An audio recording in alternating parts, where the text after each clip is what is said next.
रामाय रामभद्राय रामचंद्राय वेधसे रघुनाथाय नाथाय सीतायाः पतये नमः।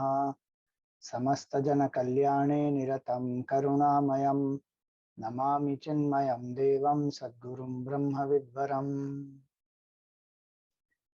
So Hari Om, salutations to all. Our topic is Sri Ram, the ideal enemy. So we should remember that Bhagwan loves everyone. Bhagwan is nobody's enemy. But people have some inimical attitude towards Bhagwan, but yet Bhagwan doesn't consider them as his enemy. Like, sometimes we also get angry or upset with our parents, but parents don't think that we are their enemies. We may think, my mother is like my enemy, she doesn't give me what I want. Every time she makes only something which I don't like. One teacher asked in a class, what is a balanced diet? So the child said, pizza in one hand, burger in another hand. That is called a balanced diet. So we may think sometimes that, my mummy is my enemy. I'm not going to talk to her. I will not do what she is telling me to do because she doesn't give me what I want. But mummy is not thinking you are the enemy. Mummy knows that you are upset for some time and then she does something, she'll please you and then everything is back to normal. Like that, Bhagwan doesn't think anybody is the enemy. But some people think Bhagwan is the enemy. And even when Bhagwan fights with them or even sometimes he kills them, he only gives them liberation. He doesn't have hatred towards any of them. That's why he is the ideal enemy, who thinks good of the enemy also and who does good to the enemy also. And many times, there are two ways to destroy an enemy. First way is destroy the negativity inside them and transform them into positive, then the enmity in them is gone. And sometimes if that is not possible, then one has to destroy them physically, we have to kill, we have to finish. But there is no hatred in the heart. So this topic is very vast about Bhagwan as an ideal enemy, because one of the reasons why Bhagwan took birth as a avatar, as Sri Ram, is to destroy many of these Asuric demons, the Asuric beings who are the demons. That was not the that was not the main reason why he took birth. Many people say that why did Bhagwan take avatar? Why did Sri Ram avatar happen? So what many times people reply, oh, to kill Ravan. Arey, Bhagwan didn't take avatar to kill Ravan. That happened only last 1 year. Bhagwan took avatar to liberate so many saints and devotees and so many people who are waiting for darshan of Bhagwan. Killing Ravan is one side job he did. So today we will see some aspects because I can't cover everything. Can you tell me who is the first Rakshas to be killed by Bhagwan? First demon or demoness, whoever. Very good. Subahu, Tadaka. Wah, wah. Intelligent children you all are. Done. Very good. So Bhagwan is called by Vishwamitra Rishi with the permission of Dashrath Maharaj to come into the forest, and they go to a place called Tataka Van, because that whole place is called Tataka Van. This Tataka has become such a terrible demon. She was a Yaksha woman actually, and you know what is said here, that she was a Yaksha woman who was the daughter of Suketu. Yakshas are divine beings. Yaksha, Gandharva, Kinnara, they are all divine beings. So Tataka was a divine being first, before. And she was born to this Yaksha called Suketu, who didn't have any child. So he did penance and he asked Brahmaji, and with the blessings of Brahmaji, this Tataka was born. And she had the strength of 1,000 elephants. That is Tataka. She didn't have only, she was a beautiful woman with the strength of 1,000 elephants, and very intelligent also she was. And this Suketu, what did he do? When this girl grew up, she became young, Suketu got her married to Sunda, and Sunda is the son of Jamba. Now see, this Jamba is a demon. So the Jamba's son is Sunda. So this Yaksha girl married a demon. Now think about it, divine being married this demon, and they gave birth to a son called Marich. Now these Asuric tendencies have started coming into this Marich. And this Sunda was anyway an Asura, he was a demon. So they troubled, Sunda and Maricha together, they troubled Agastya Muni. So Agastya Muni killed Sunda. Now this made this Tataka very angry. So when Tataka got so angry, she along with Maricha went and attacked Agastya Muni. Agastya Muni cursed her. And Agastya Muni said that you are having such a beautiful form, but your tendencies are very demonic and you want to kill me. I am a rishi, I am not harming you. So you have become so terrible. So you transform into an ugly man-eating demoness, and you will become very cruel at heart also. So she lost her form, she lost her beauty, everything. But she had that strength of 10,000 elephants. So when Vishwamitra Rishi took Bhagwan Ram, he told him that you have to kill Tataka. Now, no, Sunda is not the father of Tataka. Sunda is the husband. Suketu is the father of Tataka. Suketu is the father of Tataka, and Sunda is the husband, and Maricha is the son. Okay.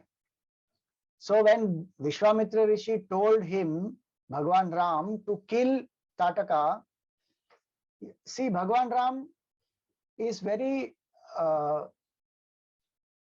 just. He does a lot of nyay. He doesn't just listen blindly and say, okay, where is Tataka? Okay, I'm going to kill her.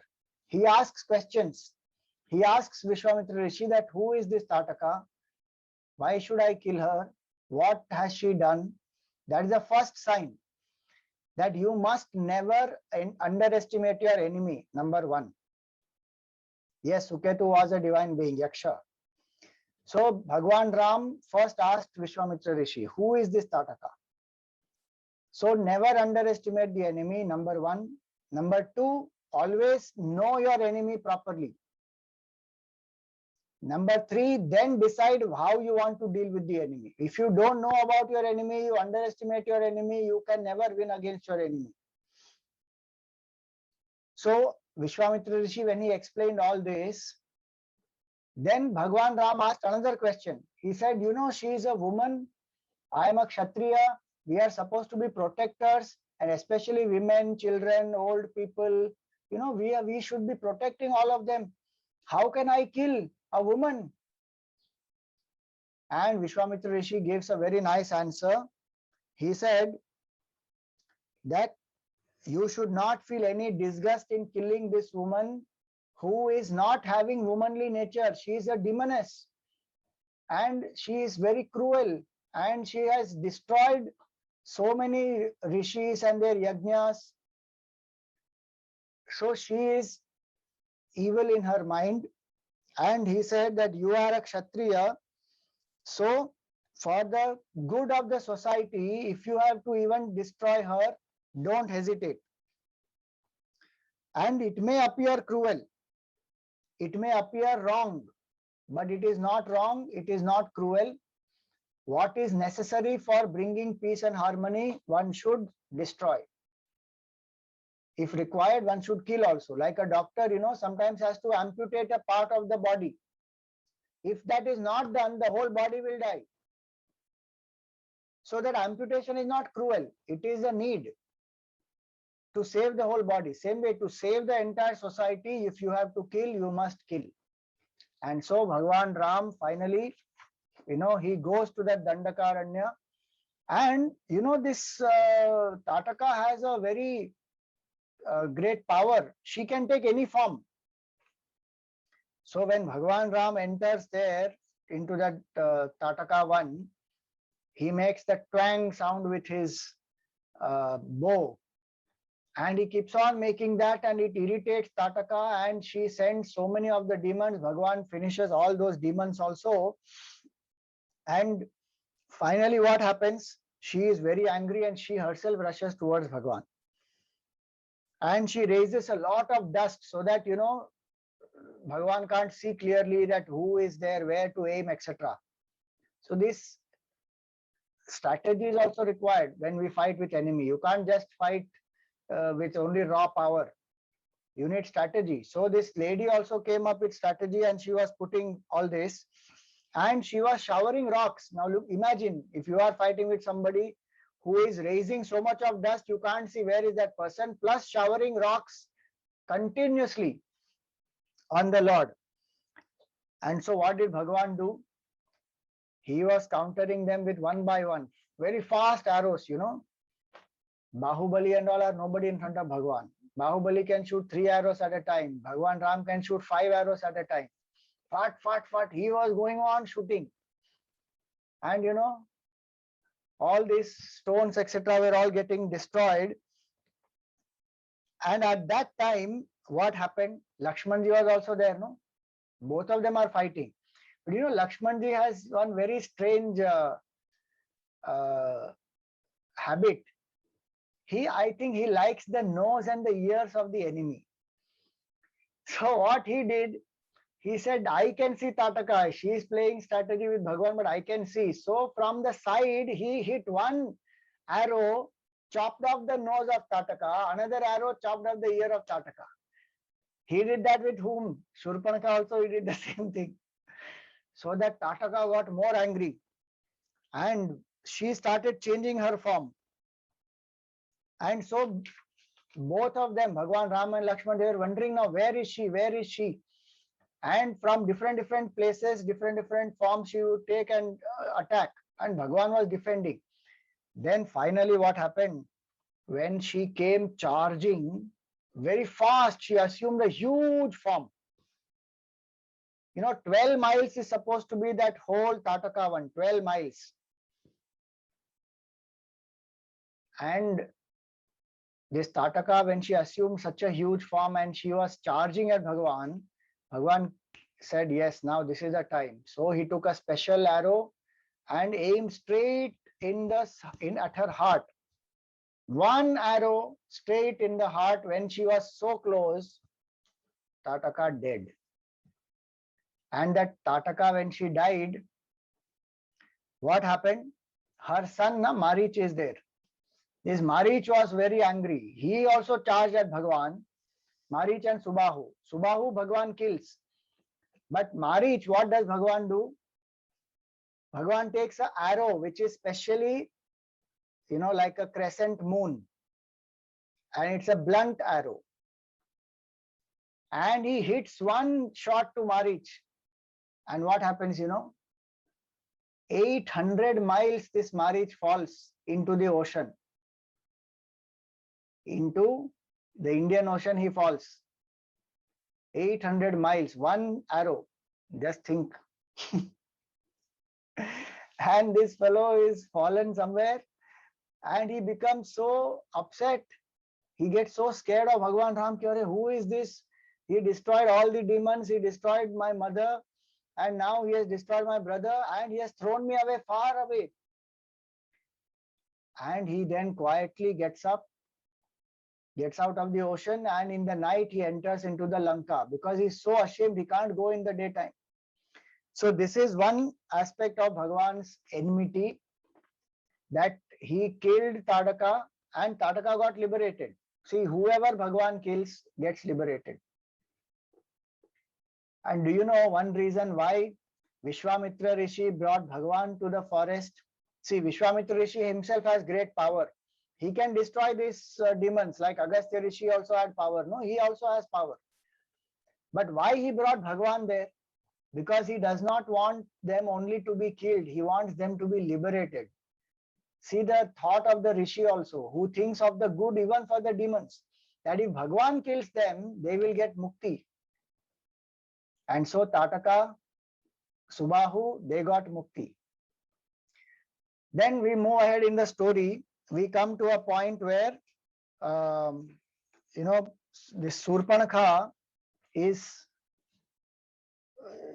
her nose and her ears are cut off, and she goes to her brothers, Khar and Dushan.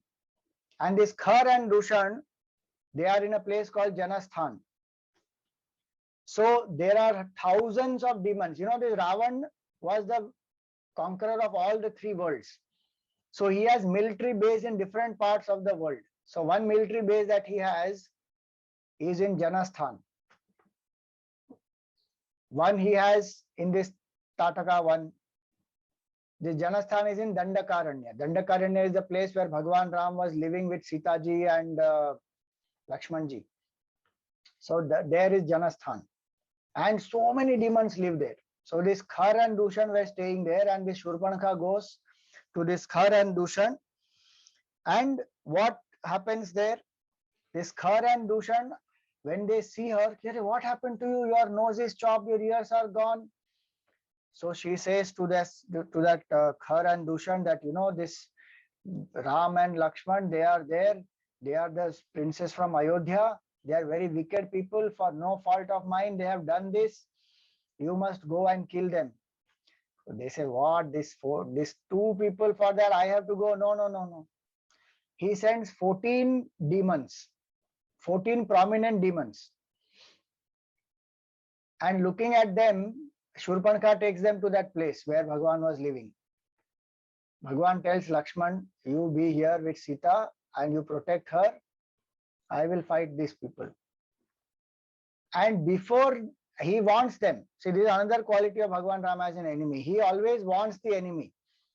That, he says, look, I don't have any enmity against you. Why do you want to fight?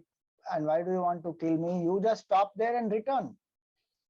But these 14 demons, they say, nothing doing. We want to kill you. You have harmed our sister. So if you are a man, really, come and fight us. Again, Bhagwan says, don't, you are inviting your death. So the 14 people, they say, we are 14 powerful demons. You are one man standing in front of us.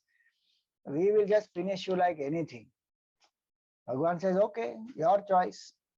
But before they can even blink an eye, all 14 are dead. Because one by one, Bhagwan shoots the arrow so fast, they don't even know that the other person, what happened. Fat, all arrows shot, all 14 dead. Shurpanakha runs away from there, and she tells this Khar and Dushan, look, what have they done? They have destroyed these 14 of your main demons. Now Khar and Dushan, they get very angry, and they charge Bhagwan with 14,000 demons. Just imagine, 14,000 of them. And Bhagwan does not even take the help of Lakshman ji. He finishes off all the 14,000. And imagine Sita ji was told by Lakshman ji this fact. When Lakshman ji was told by Sita ji that, Ram wants help in when this deer was killed, Marich. He shouted, Lakshman, Lakshman. So Sita ji said, go, Ram wants help. She says, don't you know your husband? 14,000 demons he has killed single-handedly. His valor and his might is so much. And you are telling me he needs help for this one deer? But Sita ji didn't believe Lakshman ji at that time. Think about this. Sometimes when we are so possessed with our desires, we forget so many things which are objective, which are rational. So when these 14,000 demons were killed, then Khar and Dushan also are killed. This Surpanakha runs to Lanka and she tells Ravan But before Shurpanakha can go, there is one general of Ravan called Akampan. This Akampan tells tells Ravan that the military base that you had in Janasthan, whole military base is destroyed. All the demons destroyed there, including Khar, Dushan, 14,000 demons, everything gone. Ravan says, who has destroyed? Says Ram and Lakshman have destroyed. Even in that, only Ram, one man alone, has finished all this. Ravan says, what are you saying? Come on, let us go there and we will fight. And do you know, Akampan says this to Ravan. It's very amazing. That what Akampan tells him, that Ram has exceptional glory. He is the foremost amongst all archers. He has lot of skill to use celestial weapons. His younger brother is also very strong. And Ravan listens to this. He is very upset. He says, how dare somebody praise another person in front of me? I have actually won all the three worlds. There can be nobody greater than me. He says, come on, let us take our chariot and go and destroy Ram and Lakshman. Akampan gives him advice and he says, very clearly he says, O Ravan, Ram cannot be conquered in battle by you or even by all the demons any more than paradise can be won by sinful people. How people who do lot of negative karma, they cannot go to heaven. Like that, you cannot win against Ram. This is the first time Ravan has heard about the glory of Bhagavan Ram. Now, one by one, lot of people will tell him. So Ravan, when he hears this, and not only that, he hears about Sita ji also. Akampan says Sita ji is the most beautiful woman. See that, she says here. He says here, his wife Sita is the best woman in the world. She is most beautiful, slender waist, well-proportioned limbs, adorned with jewels, and she is very young. No goddess or Gandharva woman or a nymph or a Naga woman can be compared with her. She is so incomparable. Now see, Ravan's mind has lust also. Ravan's mind has anger also now. So he decides to go and capture Sita ji. And what does he do, He goes to Marich. And he tells Marich that, come with me, I want to abduct Sita. Marich says, have you gone out of your mind? Do you know who is he? Whose wife you are trying to abduct? No, don't do that. I'm giving you advice. Please don't go anywhere near there. You can't touch his wife also. You will be destroyed. All your demons will be destroyed. So save yourself. Don't go anywhere near. So Ravan, first time when he spoke to Marich, he heard all this and he returned. Because, both of them, Ravan and Marich and Akampan, have told great things about the Lord. See, the enemy, when Bhagavan says he is an ideal enemy, he has not done anything to Akampan. But the way in which he fought, Akampan understood his greatness. And he told Ravan about the greatness. That is the courage and valor of Bhagavan Ram. By this time, Shurpanakha has come and Shurpanakha instigates Ravan saying, your sister, look at your sister, what is her condition? And what happened to your brothers, Khar and Dushan, they have been killed and you are sitting here like a coward. What are you? Are you a, ruler of all the three worlds? Shame on you. An ordinary human being standing on 2 feet without any powers is able to do all this. And you are sitting here. Shame on you. So this Ravan, again he goes to Marich. And he tells Marich, come with me. You have to take the form of a golden deer and go there and tempt this Ram away. I will capture Sita and come back. Because that is the only way to destroy Ram. This is a strategy that Ravan came up with after meeting Akampan and all his other demons. They said Ram can't be defeated in war, but Sita is his life. So you capture Sita. And anyway, she is most beautiful woman. And Ravan also falls for that. So they make a plan. But when he goes to Marich second time, Marich tells him, do you know who is this Ram? And he gives a whole list of uh, qualities of Bhagwan Ram. There's a very famous line that you must have heard, Ramo Vigrahavan Dharmaha. Rama is an embodiment of Dharma.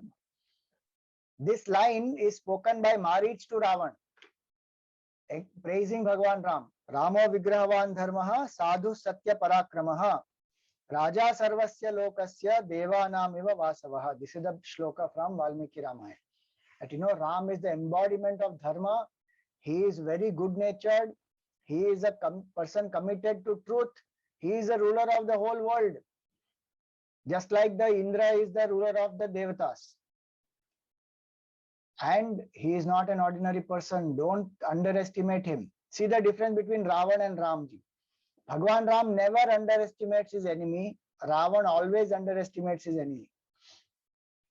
So what did Marich do? He said, I am going to tell you my personal experience, that I have fought him. And with one arrow, he threw me so far away that today, he says very funny thing. He says that Ram was not even 12 years old at that time. His mustache has also not started coming. He was so young at that time, and he destroyed my mother, he destroyed my brother, and he threw me away so far away that 800 miles, 100 yojanas, 800 miles far I fell down.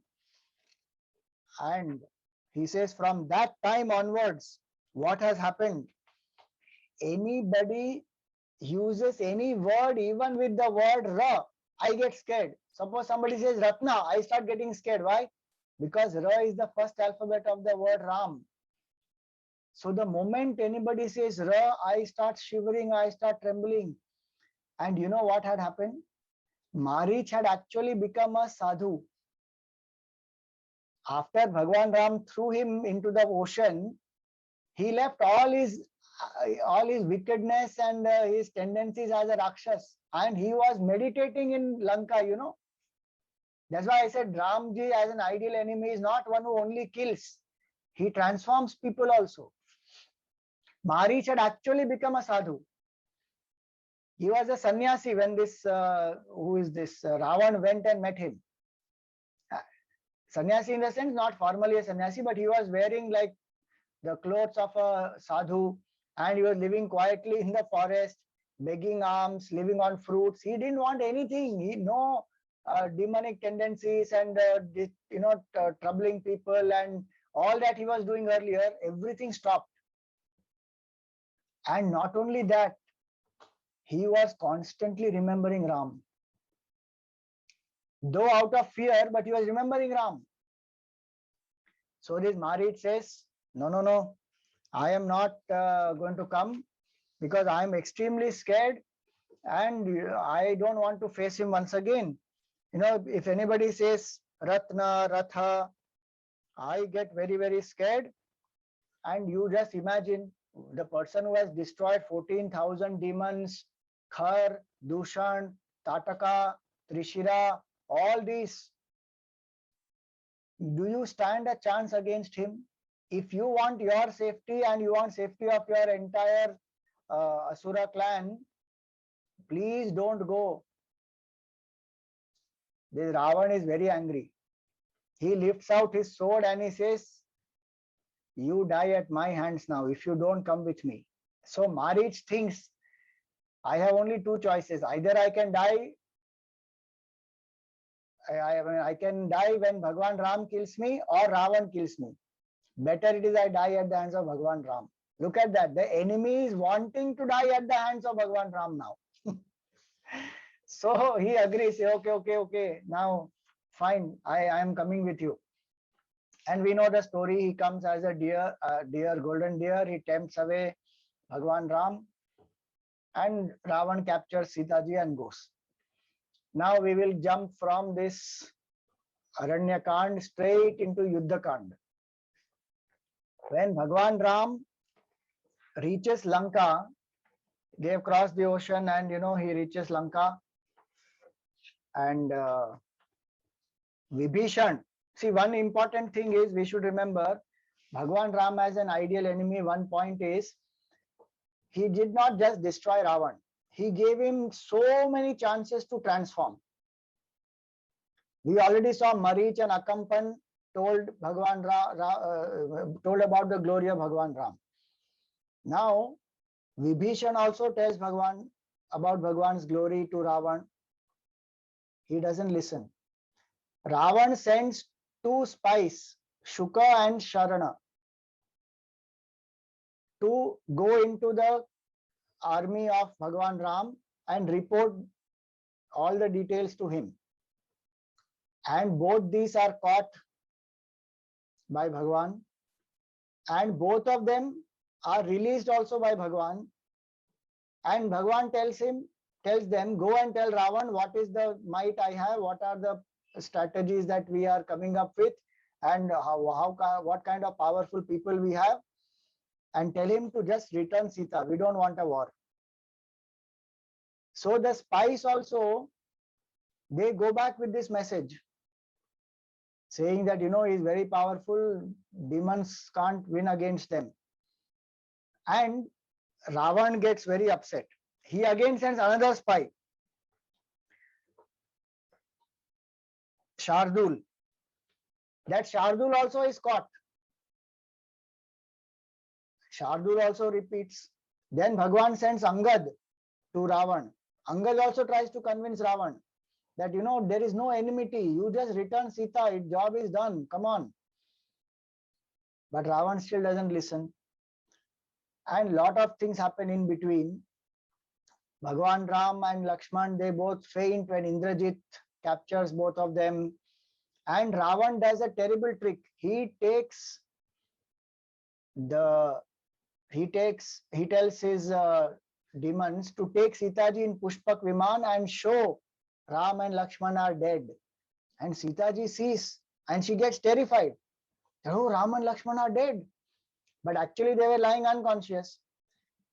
There is luckily one good demoness called Trijata. Trijata says, don't worry, they are not dead. They were, I think, only unconscious. This is a trick by Ravan. At another time, Ravan does a trick that he creates a false head of Bhagwan Ram and brings in front of Sitaji. That look at this head, your Ram is dead. Sitaji again feels, what is this? Ram can't be dead like that. But she has a lot of faith, so she doesn't fall for that trick. So this Ravan keeps on playing these tricks. And finally, Ram-Ravan Yuddha happens. Now, one more point to understand here is, before Bhagwan fights Ravan, he prays to Surya Devata. Agastya Muni teaches him the Aditya Hridaya Stotram. And Bhagwan also worships Lord Shiva. And he gains the power from Surya and the blessings of Lord Shiva before he starts fighting Ravan. Again, the point is, he doesn't underestimate the enemy at all. And when Ram-Ravan Yuddha happens, on the first day when they meet and they fight, Bhagwan disarms him completely. All his arms are gone, meaning all his weapons are gone. He's standing without any weapons. Bhagwan could have killed him that time. Last chance Bhagwan gave him once more, saying that I have no enmity against you. You just return Sita even now and we will end the war. But Ravan doesn't return, and next day he comes back and he starts playing a lot of tricks with Bhagwan. His chariot can fly in the air, he changes positions, many things he does. Bhagwan also is able to fight with him because of this blessings of Surya Devata. One by one he shoots and he cuts off the heads of Ravan, but the heads keep coming back again and again. At that time, Vibhishan helps him. Vibhishan says, there is a pot of nectar in his stomach. That is the source. And you must destroy that pot of nectar. So with the right knowledge, he kills Ravan by shooting straight at the navel of Ravan, and he destroys that Amrit Kalash. Now when Ravan is destroyed, is killed, Vibhishan doesn't even want to do the Agni Samskar of Ravan. But it is Bhagwan Ram who says, when the person is dead, you should drop all agitations and aversion you have towards that person. So Vibhishan, go ahead and perform the Agni Samskar of Ravan. This is called an ideal enemy, who doesn't hate the person, who only hates the wrong deed. What they say, no, hate the sin, not the sinner. Bhagwan didn't hate Ravan at all. That is shown by so many instances that I just shared with you. And finally, Ravan was killed. Ravan also got mukti because he was killed by Bhagwan. And Vibhishan also was guided by Bhagwan that do your duty towards your brother and your family. And finally, Vibhishan does the Agni Samskar, and Vibhishan is crowned as the king. Now, this is very amazing. Nowhere Bhagwan took up the kingdom. This is the last point. See, Bhagwan could have become the king even in Lanka. He could have become the king of Kishkinda also. He appointed Sugriv there. He appointed Vibhishan here. But he returned back to Ayodhya. So no greed in his mind for land or wealth, and no anger towards the enemy, and no sense of craving for power, position, nothing. These are beautiful qualities. We should not have enemies in our life, but if at all there are some people who we feel are enemies, have the differences only on the issue. What wrong are they doing? Don't have enmity against them as a person. That is one quality we should always remember. Hate the sin, not the sinner. What is wrong, on that we have to fight against, but not as a person directly. Last resort is, if it is required, violence has to be taken up. But before that, we should speak, we should negotiate, we should talk it out, communicate. So these are nice points to learn from Bhagwan Ram's life as an ideal enemy.